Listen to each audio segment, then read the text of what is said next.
ទី4ដាក់ថាកងកម្លាំងជំរុញដល់រឹងមាំនិងខ្លាំងក្លាបំផុតដើម្បីការពារអធិបតេយ្យភាពនិងបូរណភាពទឹកដីកម្ពុជាដែលបាននឹងកំពុងផុសត្រដែតឡើងដោយទឹកបាក់ទំនប់នាពេលនេះគឺមហាសាមគ្គីជាតិខ្មែរដ៏រឹងមាំក្នុងចំណោមប្រជាជនយើងទាំងក្នុងនិងក្រៅប្រទេសបាទសូមអនុញ្ញាតគោរពជម្រាបសួរពុកម៉ែបងប្អូនទាំងគ្នាថ្ងៃនេះដំណើរនឹងនាំបងប្អូនទៅតាមដាននៅសារព័ត៌មានមួយដែលចេញផ្សាយក្តៅចេញផ្សាយពីកាសែតក្នុងស្រុកអញ្ចឹងនៅក្នុងសារព័ត៌មាននេះគឺនិយាយពីភាពល្អភាពខ្លាំងរបស់កម្ពុជាដែលអាច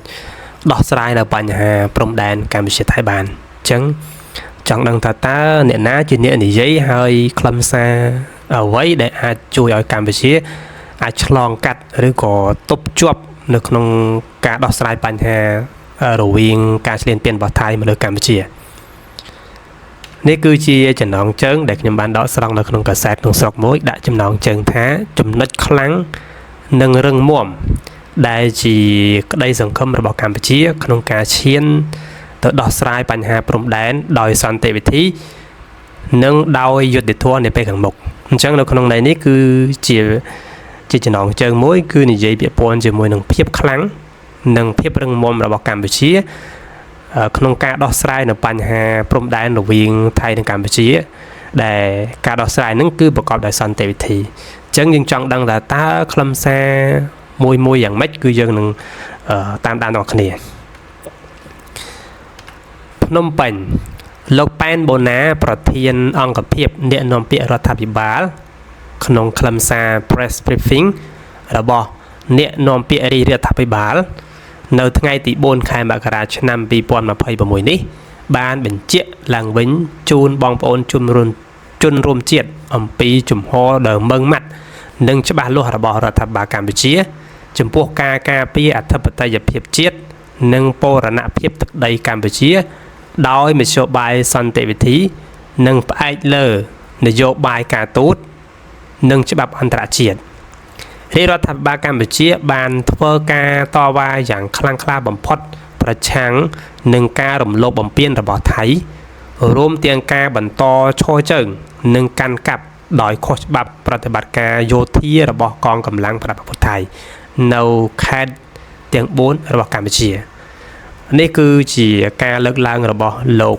ប៉ែនបូណាដែលជាប្រធានអង្គភិបអ្នកនាំពាក្យរបស់រដ្ឋាភិបាលបញ្ជាក់បងប្អូនបន្តិចដោយសារខ្ញុំមុននឹងខ្ញុំចាប់ផ្ដើមយកមក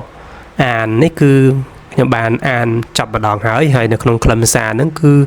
លោកលើកឡើងមកគឺពីភាពខ្លាំងរបស់កម្ពុជាគឺមានរហូតដល់ទៅ4ចំណុចហើយចំណុចទាំងអស់ហ្នឹងគឺសុទ្ធតែជាចំណុចល្អហើយខ្ញុំគិតថាការនិយាយរបស់លោកប៉ែនបូណាដែលជាប្រធានអង្គភិបអ្នកនាំពាក្យរដ្ឋាភិបាលហ្នឹងគឺលោកនិយាយមកគឺសមហេតុផលត្រឹមត្រូវទៅតាមអ្វីដែលលោកបានវិភាគដែលលោកបានលើកឡើងអញ្ចឹងបងប្អូនចង់ដឹងថាខ្លឹមសារទាំងអស់នោះយ៉ាងម៉េចយើងនឹងតាមដានទាំងអស់គ្នាបន្តទៀតលោកបានបន្តទៀតថាកម្ពុជាប្រកាន់ជំហរយ៉ាងម៉ឺងម៉ាត់ក្នុងការការពារខ្សែព្រំដែនអន្តរជាតិកម្ពុជាថៃដែលបន្សល់ទុកដោយគណៈកម្មការព្រំដែនឥណ្ឌូចិនសៀមដោយគោរពគោលការណ៍ច្បាប់អន្តរជាតិគោលការណ៍ខ្សែព្រំដែនមិនកែប្រែ UT Procedure Juris គោរពអនុសញ្ញា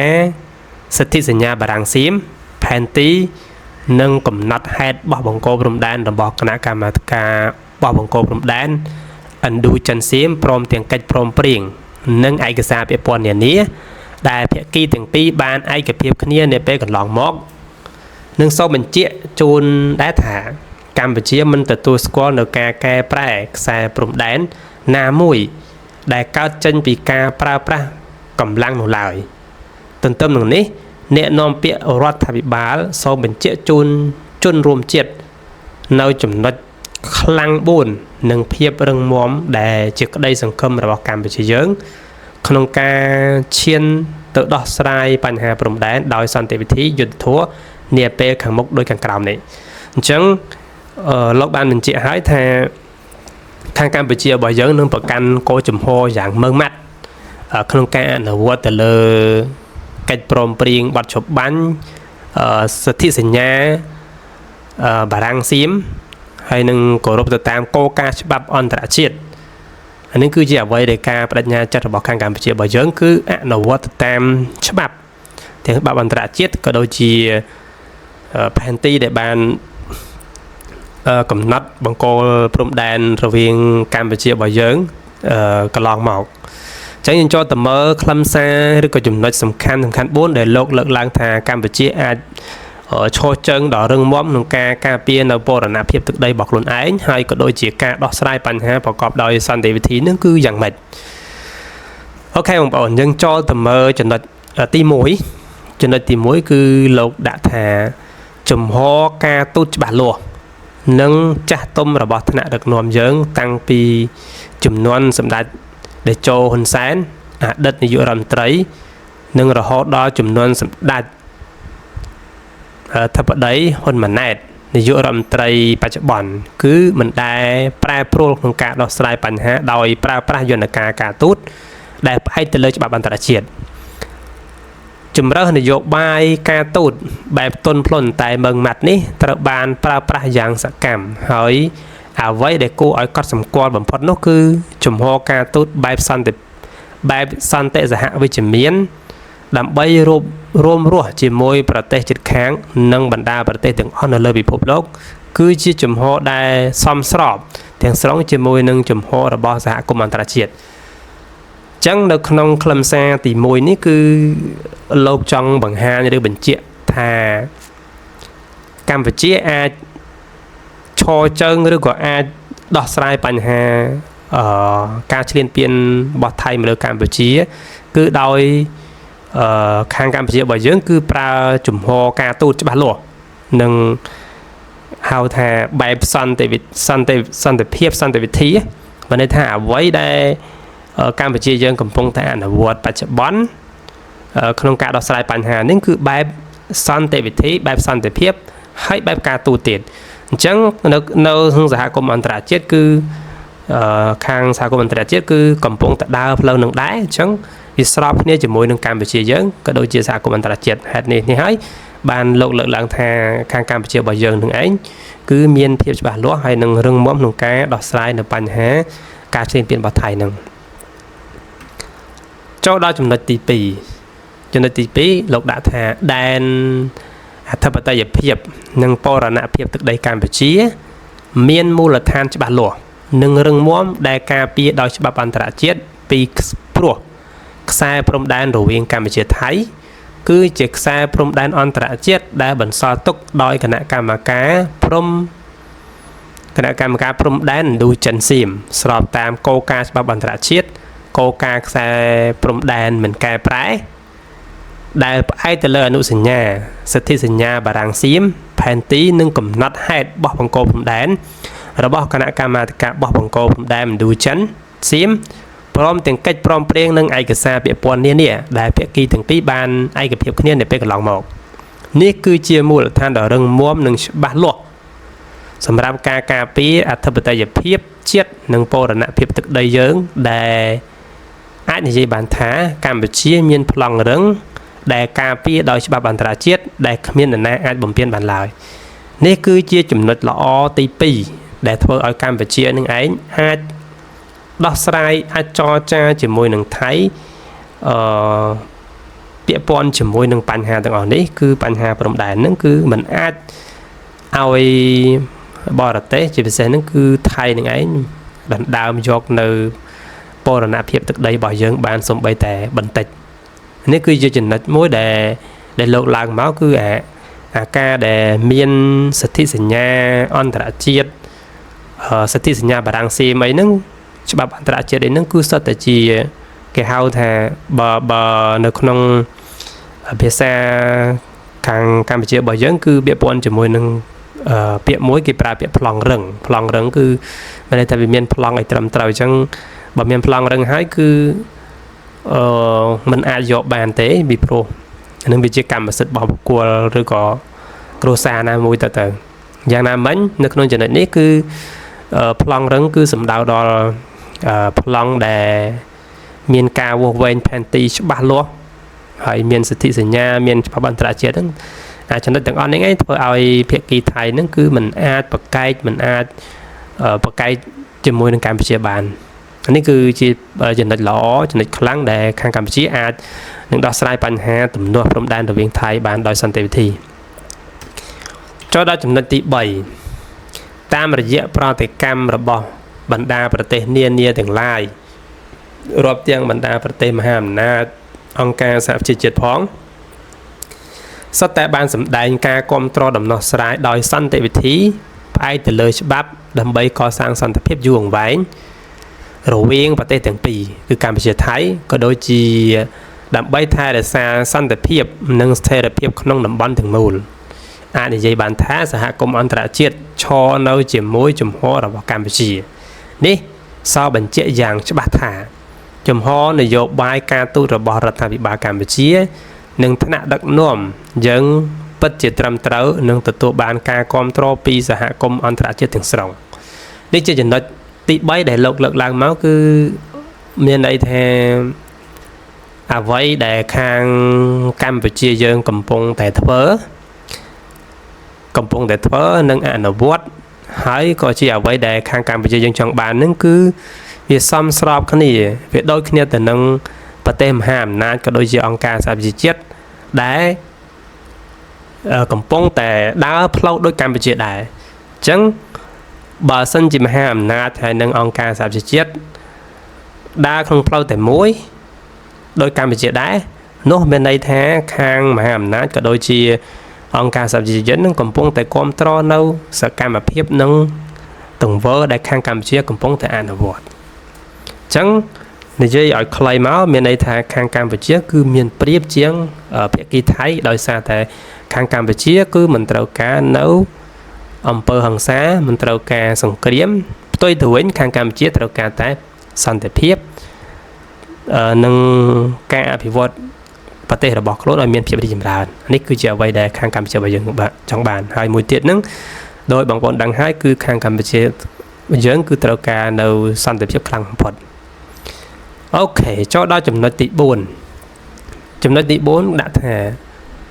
កងកម្លាំងជំរុញដ៏រឹងមាំនិងខ្លាំងក្លាបំផុតដើម្បីការពារអធិបតេយ្យភាព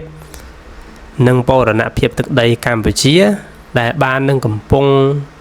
ផុសត្រដែតឡើងដោយទឹកបាក់ទំនប់នាពេលនេះគឺមហាសាមគ្គីជាតិខ្មែរដ៏រឹងមាំក្នុងចំណោមប្រជាជនយើងទាំងក្នុងនិងក្រៅប្រទេសត្រង់ចំណុចនេះថ្នាក់ដឹកនាំរបស់យើងទាំងសម្ដេច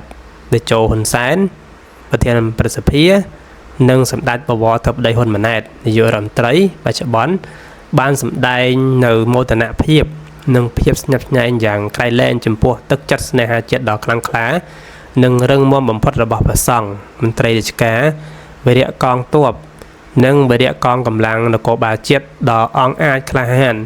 និងប្រជាពលរដ្ឋក្នុងនិងក្រៅប្រទេសក្នុងការការពារអធិបតេយ្យភាពនិងបូរណភាពទឹកដីប្រឆាំងនឹងការឈ្លានពានឬការបំពានទន្ទ្រានកាន់កាប់ដោយកម្លាំងយោធាសំណាក់យោធាថៃនេះគឺជាកម្លាំងចលករសំខាន់និងធំធេងណាស់សម្រាប់ការការពារទឹកដីរបស់យើងចំណុចនេះគឺជាចំណុចល្អបំផុតដែរគឺដោយសារតែយើងឃើញនៅក្នុងបញ្ហារវាងកម្ពុជានិងថៃប្រហែលខែកន្លងទៅនេះយើងឃើញថាខាងខ្មែររបស់យើងគឺប្រជាពលរដ្ឋខ្មែរយើងក៏ដូចជាប្រជាជនរបស់យើងនឹងគឺមានការងើបឈរឡើងក្នុងការពារនៅបូរណភាពទឹកដីរបស់ខ្លួនឯងជាពិសេសហ្នឹងគឺវីរៈកងទ័ពដែលឈរជើងនៅជួរមុខគឺឈរជើងនៅតំបន់ដែលកំពុងតែប្រយុទ្ធគ្នាស៊ីសាច់ហត់ឈាមហ្នឹងគឺលោកលះបង់នៅសាច់ឈាមរបស់លោកក្នុងការការពារនៅបូរណភាពទឹកដីហើយចំណុចទាំងអស់នេះគឺយើងមើលឃើញថាភាពអង្អាចភាពសាមគ្គីគ្នារបស់កម្ពុជារបស់យើងគឺល្អមែនទែនហើយមិនត្រឹមតែប៉ុណ្្នឹងទេតបជួរមុខកំពុងតែប្រយុទ្ធយ៉ាងសស្វាញហើយនៅមានប្រជាពលរដ្ឋរបស់យើងជាច្រើនដែលគ្រប់គ្រងទៅលើវីរៈកងទ័ពរបស់យើងហើយក៏ងើបគ្នាងើបហើយជួយដល់វីរៈកងទ័ពយើង តាមមធ្យោបាយគ្រប់សាស្ត្របែបយ៉ាងធ្វើម៉េចឲ្យប្រទេសរបស់យើងនឹងឯងគឺឆ្លងផុតដំណាក់កាលមួយគឺដំណាក់កាលដ៏អាប់អួរដែលវាកើតឡើងដោយសារតែការឈ្លានពានរបស់ថៃនេះគឺជាចំណុចមួយដែលលោកអ្នកនាំពាក្យរដ្ឋាភិបាលបានលើកឡើងហើយខ្ញុំជឿថាបងប្អូនក៏មើលឃើញពីចំណុចហ្នឹងដែរការតស៊ូការខិតខំប្រឹងប្រែងរបស់បងកងទ័ពក៏ដូចជាបងប្អូនប្រជាពលរដ្ឋយើងដែលជួយគ្រប់ច្រកល្ហកទាំងនេះគឺជាចំណុចមួយដែលបង្ហាញពីការសាមគ្គីគ្នាពីការជួយគ្នាពីការស្នេហានៅចិត្តពិតប្រាកដអូខេអញ្ចឹងនៅក្នុងចំណុចចុងក្រោយនេះគឺលោកបានសរុបមកវិញថាកត្តាអំណោយផលទាំងឡាយនៅក្នុងការការពារអធិបតេយ្យភាពបូរណភាពទឹកដីដោយផ្អែកលើការទូតនិងច្បាប់អន្តរជាតិមាននៅក្នុងដៃអស់ហើយនោះគឺនយោបាយការទូតដ៏ត្រឹមត្រូវនិងសកម្មរបស់រដ្ឋាភិបាលឯកសារដ៏រឹងមាំដែលការពារដោយច្បាប់អន្តរជាតិគឺប្លង់រឹងរបស់កម្ពុជានិងជំហររបស់សហគមន៍អន្តរជាតិក៏ឈរជាមួយជំហររបស់រដ្ឋាភិបាលផងដែរចំណែកឯកម្លាំងមហាសាមគ្គីឯកភាពជាតិដ៏រឹងមាំក៏យើងមានហើយដែរខណៈដែលកម្ពុជានិងថៃបានឯកភាពប្រើប្រាស់យន្តការដែលមានស្រាប់និងដោយផ្អែកទៅលើច្បាប់អន្តរជាតិដើម្បីដោះស្រាយបញ្ហាព្រំដែនដោយមានចែងនៅក្នុងចំណុចទី3នៃសេចក្តីប្រកាសរ៉ូមកាលពីថ្ងៃទី27ខែធ្នូឆ្នាំ2025នេះគឺជាការសរុបសេចក្តីរបស់លោកអ្នកនាំពាក្យរដ្ឋាភិបាលលោកបានលើកឡើងពីចំណុចល្អដែលខាងកម្ពុជារបស់យើងមានប្រៀបជាងថៃក៏ដូចជាការដោះស្រាយបញ្ហាប្រកបដោយសន្តិវិធីដូច្នេះផ្លូវដែលយើងកំពុងដើរឈានទៅរកការដោះស្រាយបញ្ហាព្រំដែនរវាងកម្ពុជានិងថៃដោយសន្តិវិធីស្របតាមច្បាប់អន្តរជាតិគឺជាផ្លូវដែលយើងមានសុទិដ្ឋិនិយមបំផុតអ្នកនាំពាក្យរដ្ឋាភិបាលសូមទាក់ទាញចំណាប់អារម្មណ៍បងប្អូនជនជាតិថាអ្នកដែលចង់បានទឹកដីយើងបាននឹងកំពុងប្រើប្រាស់វិធីគ្រប់បែបយ៉ាងដើម្បីបំបែកបំបាក់កម្លាំងសាមគ្គីឯកភាពជាតិដ៏រឹងមាំរបស់យើងពីព្រោះពួកគេយល់ឃើញថាតើតែពួកគេបំបែកកម្លាំងដ៏រឹងមាំនេះបានទើបគេងាយស្រួលក្នុងការសម្រេចមហិច្ឆតាបំពេញទន្ទ្រានទឹកដីយើងស្របពេលជាមួយគ្នានោះក៏មានក្រុមប្រឆាំងជ្រុលនិយមខ្មែរមួយក្តាប់តូចដែលរស់នៅក្រៅប្រទេស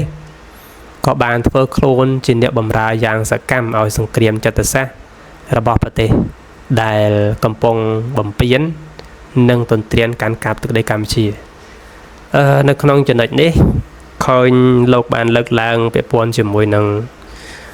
ជនជាតិខ្មែររបស់យើងដែលនៅក្រៅប្រទេសមួយចំនួនគឺមានគេហៅថាការប្រឆាំងជ្រុលនិយមគឺបានធ្វើនៅសកម្មភាពមួយចំនួនដែលប្រឆាំងជាមួយនឹងរដ្ឋាភិបាលក៏ដូចជាប្រឆាំងមកលើប្រជាពលរដ្ឋខ្មែរយើងទាំងស្រុងដោយចូលដៃចូលជើងជាមួយនឹងបរទេសជាពិសេសគឺចូលដៃចូលជើងជាមួយនឹងភាគីថៃហ្នឹងអានឹងគឺជាចំណុចមួយដែលយើងមើលឃើញថាវាជាចំណុចមិនល្អនៅក្នុងចំណុចនេះខ្ញុំមើលឃើញថាខាងអ្នកនិន្នាការនយោបាយដែលប្រឆាំងជាមួយរដ្ឋាភិបាលនៅក្នុងដំណាក់កាលនេះក៏គួរតែគិតឲ្យបានវែងឆ្ងាយឲ្យបានស៊ីជម្រៅនៅក្នុងការទាញយកផលប្រយោជន៍នយោបាយរបស់ខ្លួនឯងគឺត្រូវគិតឲ្យបានស៊ីជម្រៅកុំមានលក្ខណៈមួយថាដើម្បីតែខ្លួនឯងមិនន័យថាធ្វើម៉េចដើម្បីខ្លួនឯងឈ្នះហ្នឹងគឺកុំធ្វើបែបហ្នឹងគឺយើងត្រូវគិតទៅលើទឹកដីរបស់យើងទាំងស្រុងកុំគិតគេហៅថាអាត្មានិយមកុំគិតបែបអាត្មានិយមមានន័យថាយើងត្រូវគិតធ្វើម៉េចឲ្យប្រទេសជាតិរបស់យើងគឺមានភាពរីកចម្រើនក្នុងចំណុចនេះគឺខ្ញុំលើកឡើងមកមិនមែនមានន័យថាខ្ញុំនិន្នាការនយោបាយទេប៉ុន្តែអ្វីដែលខ្ញុំចង់ឃើញគឺពេលដែលប្រទេសរបស់យើងកំពុងតែជួបនៅផលវិបាកគឺយើងត្រូវតែសាមគ្គីគ្នាមិនត្រូវប្រឆាំងជាមួយរដ្ឋាភិបាលមិនត្រូវកេងចំណេញផលប្រយោជន៍នយោបាយក៏ព្រោះតែភាពវឹកវរនោះទេសំណួរមួយខ្ញុំចង់ចោទសួរទៅខាង អ្នកនិន្នាការនយោបាយជាពិសេសគឺខាងអ្នកប្រឆាំងក្នុងដំណាក់កាលនេះបើសិនជាចៅស៊ីមកំពុងតែឈ្លានពាននៅទឹកដីរបស់យើងហើយយើងមករិះគន់ទៅលើរដ្ឋាភិបាលពីចំណុចអវិជ្ជមានសួរថាផលចំណេញដែលអ្នកទាំងអស់គ្នាកំពុងតែរិះគន់ហ្នឹងគឺបានអ្វីនេះសំណួរដែលត្រូវសួរដែលត្រូវយើងគិតនេះជាចំណុចមួយដែលខ្ញុំមើលឃើញអញ្ចឹងងាកមកវិញសង្ឃឹមថាបងប្អូនជាពិសេសគឺអ្នកនិន្នាការនយោបាយក្នុងដំណាក់កាលនេះគឺត្រូវតែពូដៃគ្នាក្នុងការការពារនៅប្រទេសរបស់យើងនៅទឹកដីរបស់យើងមិនត្រូវនិន្នាការនយោបាយ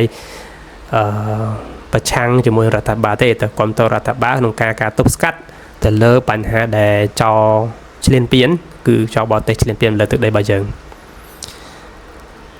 ប៉ុន្តែជាភ័ព្វសំណាងដែលបងប្អូនប្រជាពលរដ្ឋយើងចេះបែងចែកអាក្រក់និងល្អសនិងខ្មៅហើយបានផាត់ចេញភ្លាមដោយស្វ័យប្រវត្តិនៅសង្គ្រាមចិត្តសាស្ត្រដ៏អាក្រក់នេះមិនឲ្យចូលមកបំពុលសតិអារម្មណ៍របស់ខ្លួនបានឡើយសូមបងប្អូនចងចាំថាកម្លាំងសាមគ្គីឯកភាពជាតិដើម្បីការពារផលប្រយោជន៍ជាតិគឺជាកត្តាចម្បងជាងគេបង្អស់ដែលយើងត្រូវប្រើក្នុងដំណាក់កាលនេះនឹងផ្ដល់ទំនុកចិត្តទាំងស្រុងទៅលើរដ្ឋាភិបាលនិងថ្នាក់ដឹកនាំយើងដែលមានជំហរយ៉ាងបដូរផ្ដាច់និងច្បាស់លាស់បំផុតក្នុងការការពារអធិបតេយ្យភាពនិងបូរណភាពទឹកដីឲ្យបានតាមផ្លូវការទូតនិងច្បាប់អន្តរជាតិនេះគឺជាក្តីសង្ឃឹមនិងជាផ្លូវដ៏ត្រឹមត្រូវដែលយើងត្រូវរួមគ្នាឆ្ពោះទៅរកដំណោះស្រាយដ៏ត្រឹមត្រូវនិងយុត្តិធម៌បំផុតសម្រាប់ជាតិយើងនេះគឺជាអ្វីដែលលោកលើកឡើងមកគឺលោកចង់ឲ្យខាងកម្ពុជារបស់យើងនឹងជាពិសេសហ្នឹងគឺប្រជាពលរដ្ឋទាំងអស់គឺត្រូវតែមានការជឿទុកចិត្តទៅលើរដ្ឋាភិបាលក្នុងការដោះស្រាយនៅបញ្ហាព្រំដែនកម្ពុជាថៃហ្នឹងអូខេអញ្ចឹងនៅក្នុងវីដេអូនេះមានប៉ុណ្ណឹងសង្ឃឹមថាបងប្អូនដែលកំពុងតែទស្សនានៅវីដេអូនេះនឹងទទួលបាននៅចំណេះដឹងក៏ដូចជាចំណុចសំខាន់ពាក់ព័ន្ធជាមួយនឹងការស្នេហាទៅលើប្រទេសជាតិក៏ដូចជាព័ត៌មានសំខាន់នៅក្នុងការទប់ស្កាត់នៅជនឈ្លានពានមកលើទឹកដីរបស់យើងបាទសូមអរគុណសូមជម្រាបលា